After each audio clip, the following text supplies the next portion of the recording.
গ্রাম পর্যায়ে এবং নিম্ন আয়ের মানুষ, আমি নিরক্ষর বা অশিক্ষিত বলবো না, নিম্ন আয়ের মানুষের মধ্যে এবং গ্রাম পর্যায়ে জামাতের জনপ্রিয়তা বেড়েছে। আমি আর কাউকে না দিয়ে উদাহরণ না দিই, আমি তো একজন সিটিজেন হিসেবে, একজন সাধারণ মানুষ হিসেবে আমি তো চাই স্বাধীনতা বিরোধী কোনো শক্তি ক্ষমতায় না আসুক। এই যে এনসিপি, আমি সব নেতাদের কথা বলছি না, এনসিপির বিশেষ একটি অংশ অথবা জামাতের একটি অংশ, তারা মুক্তিযুদ্ধকে যেভাবে খাটো করেছে এটা তো মেনে নেওয়া যায় না। মানুষের জীবনের নাভিশ্বাস উঠেছে নিরাপত্তার দিক থেকে। নতুন যে মবতন্ত্র কায়েম হয়েছিল, যে মানে কখন কে মবের শিকার হবে কেউ বলতে পারছিল না। আপনার কাছে একটা প্রশ্ন, যে আসলে উনি বলেছেন আসলে সব দল খুশি, আমরা তা দেখলামও বিএনপি ক্ষমতায় এসে আওয়ামী লীগের রাজনীতি করার পথ সহজ হয়ে গেল কেমনটা মনে হচ্ছে। এই জন্য বলছি যে বিভিন্ন জায়গায় আওয়ামী লীগের কার্যালয়গুলো খোলা হচ্ছে, খুলে দিচ্ছে, জয় বাংলা স্লোগান দিচ্ছে এবং বিএনপির নেতারা গিয়ে গিয়ে খুলেও দিচ্ছে এরকম। তাহলে কি বিএনপি ক্ষমতায় আসার কারণে আওয়ামী লীগের রাজনীতি করার পথটা সহজ হয়ে গেল কিনা? খুব স্বাভাবিক, খুব স্বাভাবিক, যেটি রাজাকে ভাই বলেছেন, সেই কারণে আওয়ামী লীগ খুশি। অন্তত রাজাকে ভাইয়ের এই পর্বের এই বক্তব্যে আমি সম্পূর্ণ একমত। সবাই খুশি, আমরা সবাই রাজা। এখন বিষয় হচ্ছে যে শুধু আওয়ামী লীগ বিএনপি বা যার যার জায়গা থেকে খুশি তা না। দেখুন, এটি বাস্তবতা। বাংলাদেশের মানুষ যে দলই করুক না কেন, আমি সবসময় একটি কথা বলি, 80 থেকে 90% মানুষ মুক্তিযুদ্ধের চেতনায় বিশ্বাসী। সেই মানুষগুলোও খুশি। মানুষের মধ্যে তো একটা আতঙ্ক ছিল, একটা আশঙ্কা ছিল, অথবা আর একটা অংশের মধ্যে আশাবাদ ছিল, জামাত ক্ষমতায় চলে আসছে। ম্যাটিকুলাস ডিজাইন দিয়ে হোক, সেটা ইঞ্জিনিয়ারিং করে হোক বা মেকানিজম করে হোক, জামাত ক্ষমতায় চলে, অথবা ভোটের মাধ্যমে, মনে করেন যে কোনো কোনো একটা অংশ তারা বলছিল ভোটের মাধ্যমে জামাত চলে আসবে, তারা ঠিকই বলছিল, আবার আতঙ্কেও ছিল। আপনি নিশ্চয়ই, আমি আর কাউকে না দিয়ে উদাহরণ না দিই, আমি তো একজন সিটিজেন হিসেবে, একজন সাধারণ মানুষ হিসেবে আমি তো চাই স্বাধীনতা বিরোধী কোনো শক্তি ক্ষমতায় না আসুক। হ্যাঁ, সেদিক থেকে আমিও খুশি, অন্তত এই জায়গা থেকে। গুড, হ্যাঁ, সেটাই তো বলছি, জি ভাই, সবাই খুশি। এটা তো বলতে হবে। তার কারণ এই যে স্বাধীনতা 54 বছর পর এসে এখনো এই যে এনসিপি, আমি সব নেতাদের কথা বলছি না, এনসিপির বিশেষ একটি অংশ অথবা জামাতের একটি অংশ, তারা মুক্তিযুদ্ধকে যেভাবে খাটো করেছে এটা তো মেনে নেওয়া যায় না। এবং 18 মাস, জয়নুল আপনি বলুন, নিজেকে আদালতের কাঠগড়ায় দাঁড় করেন, মনে করেন যে সাক্ষ্য দেন, আপনি কি নিশ্চিন্তে থাকতে পেরেছেন? মানুষের জীবনের নাভিশ্বাস উঠেছে নিরাপত্তার দিক থেকে। নতুন যে মবতন্ত্র কায়েম হয়েছিল, যে মানে কখন কে মবের শিকার হবে কেউ বলতে পারছিল না। এবং এইগুলো কে ঘটিয়েছে? সবাই মিলেমিশে ঘটিয়েছে। জামাত ঘটিয়েছে, বিএনপি লোকেরা ঘটিয়েছে, এনসিপি ঘটিয়েছে। কি আশা করেন সামনে মবতন্ত্র হবে কি হবে না? কমবে তো বটেই, কমবে বটেই, মানে একেবারে যে বন্ধ হয়ে যাবে রাতে তা না, তবে অবশ্যই কমবে এবং একটা সময় বন্ধও হবে, এটুকু আশা করি। এবং তারেক রহমান যে আশাবাদ মানুষের মনে জাগাচ্ছে, মানে আমি তো প্রথমে বলেছি ব্রুট মেজরিটি অবশ্যই খারাপ দৃষ্টান্ত হয়ে আছে যুগে যুগে, এবারও যে খারাপ হবে না তা বলা যায় না, তবে আমরা আশা করতে পারি। তিনি তারেক রহমান সব বিরোধী দলের নেতাদের বাসায় গিয়ে গিয়ে দেখা করছেন, নতুন সংস্কৃতি, অবশ্যই এটা ভালো উদ্যোগ।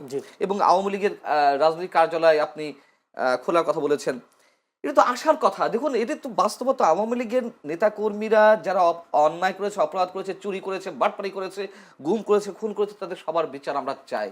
কিন্তু একটা ইনস্টিটিউশন কেন বন্ধ রাখতে হবে, যেটা রাজিকে ভাই প্রথমে বলছিলেন, তো খুব স্বাভাবিক আমরা চাই। এবং এই যে টকশোতে যারা আসেন, তাদের এই অংশটাকে বাদ দিয়েন প্লিজ। ওই যে উত্তপ্ত কথাবার্তা বলে, মানে ঝগড়াঝাটি বাধায় দেয়, এবং ওই যে ইনফ্লুয়েন্সিয়াল কথাবার্তা বলে নেগেটিভলি, বাংলাদেশের রাজনীতি নষ্ট হওয়ার পেছনে এই একটা অংশ কিন্তু দায়ী। গণমাধ্যম যেমন দায়ী, এরাও দায়ী। আমরা চাই প্রতিদ্বন্দ্বিতা থাকুক, প্রতিহিংসা না থাকুক। আর একটা প্রশ্ন, সেটা হচ্ছে আপনি নিজেই বলেছেন জামায়াতের মুক্তিযুদ্ধ বিরোধী একটা শক্তি আসুক ক্ষমতা, এটা আপনিও চান না, দেশের মানুষও চায়নি, কিন্তু ভোটের দিক হিসাব করলে জামায়াতের বেশ উত্থান হয়েছে। সেই উত্থানটাকে আপনি কিভাবে দেখছেন, বা এই উত্থানকে আরো বাড়বে নাকি কমবে বিএনপির এই প্রশাসনিক ক্ষমতার দক্ষতার জন্য? কি মনে হয় আপনার? এটা একটা ভ্যালিড কোশ্চেন, যে জামাত আরো এগিয়ে যাবে কিনা। আমার মনে হয় জামাত এটি সর্বশেষ সুযোগ ছিল আমার ধারণা মতে, মানে ফোরকাস্টিং এর জায়গাতেও 23 গুণ ওরা উত্থান পেয়েছে। তার নানান কারণ আছে। দেখুন, জামাত পরিবার ভিত্তিক রাজনীতি করেছে এই 18 বছর। সমাজ মানে কি বলে এটাকে, এই শব্দটা আমি ভুলে ওয়েলফেয়ার গেলাম। পলিটিক্স মানে এটা শব্দটা গ্রাম ভিত্তিক, হ্যাঁ ওটা তো আছেই। জামায়াতের রোকন সদস্য সম্ভবত 2008 সালে ছিল 15,000, সেটি বেড়ে হয়েছে, আমি দ্য ডিপ্লোম্যাটের পরিসংখ্যান বলছি, দ্য ডিপ্লোম্যাট বা বাংলাদেশের বিভিন্ন গোয়েন্দা সংস্থার রিপোর্ট অনুযায়ী বলেছে আওয়ামী লীগের সময় 2023 সেপ্টেম্বরে, 2024 7 জানুয়ারি নির্বাচনের আগে 2023 সেপ্টেম্বরে দ্য ডিপ্লোম্যাট একটা নিবন্ধ দিয়েছিল, প্রকাশ করেছিল। ওইখানে দেখাচ্ছে যে 15,000 থেকে তারা এই 15 বছরে বা 14 বছরে 70,000 সামথিং তাদের রোকন সদস্য হয়েছে। এবং তারা গ্রাম ভিত্তিক কাজ করেছে। দেখুন এর মধ্যে আরো অনেক কারণ আছে। তাহলে আওয়ামী লীগের দমন পীড়ন ওদেরকে আরো উত্থান বাড়িয়ে দিল, এটা অবশ্যই তাদের রাজনৈতিক কৌশলগুলোকে আমি স্যালুট করি। তাদের যে সাংগঠনিক ভিত্তি, আপনি ইচ্ছা করলেই টাকা দিয়ে যে কোনো দলের সদস্য প্রেসিডিয়াম মেম্বার হয়ে যেতে পারেন। আমি চ্যালেঞ্জ করে বলছি, কয়েক কোটি টাকা, মানে দল বুঝে অবস্থা। তো শিল্পপতিরা হচ্ছে না, বড় বড় পদে যাচ্ছে না বড় দুই দলের, কিন্তু জামাতে এটি সম্ভব না। এবং এর আগেও বলেছি, জামাতের প্রত্যেকটা ছেলে বা মেয়ে যাই হোক ছাত্র শিবির করার পর তাদের অর্থনৈতিক স্বাবলম্বী হওয়ার নিশ্চয়তা রয়েছে। তাদের ব্যাংকিং সেক্টর, তাদের অর্থনৈতিক যে সেক্টরগুলো অসাধারণ। যে দলের যেমন টাকার অভাব হয় না, চাঁদাবাজি করতে হয় না, ঠিক একইভাবে যারা শিবির করে আসে, ছাত্র সংগঠন করে আসে, তাদের চাকরি বাকরি অভাব হয় না। এদিক থেকে জামাতের রাজনৈতিক কৌশল অতুলনীয়, অভাবনীয়, অনেকটা কমিউনিস্ট পার্টি টাইপের। আগে যেমন কমিউনিস্ট পার্টি যে প্র্যাকটিসটা করতো, যাই হোক। কিন্তু এই যে ভোট বাড়লো, দেখুন আমার কিন্তু এই ভোটে অনেকেই বলছে যে 100% সহি শুদ্ধ তো ভোট হয়নি।